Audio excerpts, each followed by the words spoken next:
Crude oil prices plunged by 7% in 2 sessions as Saudi Arabia and Russia confirmed that they would release 1 million barrel a day in the wet barrel markets.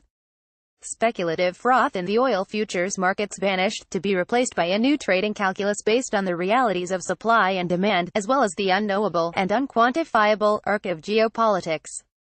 A market that was in panic due to the loss of Venezuelan output and U.S. President Donald Trump's withdrawal from the JCPOA-Iran nuclear deal has just concluded that there is no supply shortage and the shale wildcatters of the Permian Basin, Marcellus and the Bakken ensure that U.S. output will continue to rise.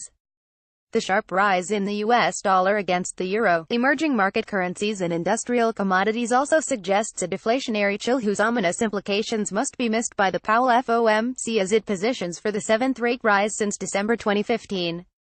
The geopolitical risk premium that spiked after May 12 has compressed as oil traders realize that a catastrophic new war in the Levant is not imminent.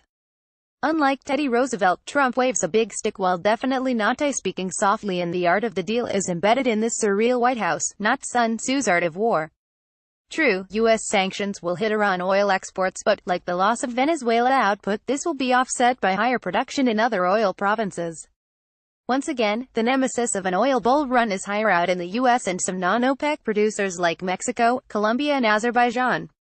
Saudi Arabia, despite the Aramco IPO and the most expansionary state budget in the history of the kingdom, has no wish to trigger a global recession that would reduce oil demand.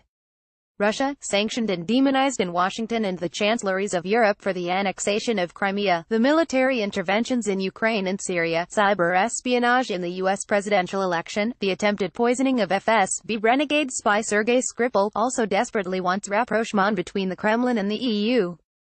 Both Russia and Saudi Arabia have no interest in an oil shock that could trigger a U.S.-Europe recession and wreak havoc in the emerging markets. Thanks to the Saudi-brokered Opec and Russian (ROPEC) oil deal in 2016, the global glut is gone and the crude oil market has balanced. Iraqi and U.S. oil output will surge in the months ahead to offset tight global inventories. This means crude oil prices could well fall to $56-60 on Brent. At this price point, Saudi Arabia will not seek to restrain OPEC output and U.S. shale oil output would not be uneconomic. This price reflects fundamental macro realities, not hedge fund speculative mania. After such a violent trend reversal on credible fundamental news, Saudi-Russian output curve eases to offset the loss of Iran. Venezuelan exports means the world's paper oil speculators, who trade 1.5 billion barrels a day or 15 times the crude stored in supertankers and onshore terminals, will go short oil. This will precipitate consistent selling. The Trump White House wants lower gasoline prices in the U.S. the summer driving season that began on Memorial Day weekend and in an autumn whose endgame is a congressional midterm election. Trump's strong support for Saudi Arabia's national security interests in the Arab world is also a factor behind Riyadh's policy shift on supply cuts. After all, Tweeter-in-chief attached OPEC for artificially raising oil prices. It is no coincidence that a Saudi-Russian Al-Fal and Novak plan to raise output was unveiled to the world at the St. Petersburg Economic Conference, Putin's Davos on the Neva.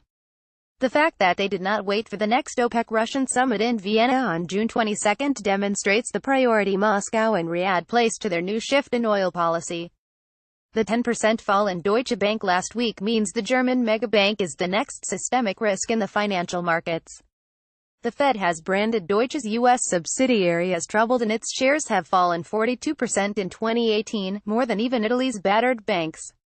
I will never forget that the collapse of Lehman Brothers coincided with a $100 plunge in the price of crude oil. Will the autumn of 2018 be a ghastly replay of the autumn of 2008, when the lights went out in global finance?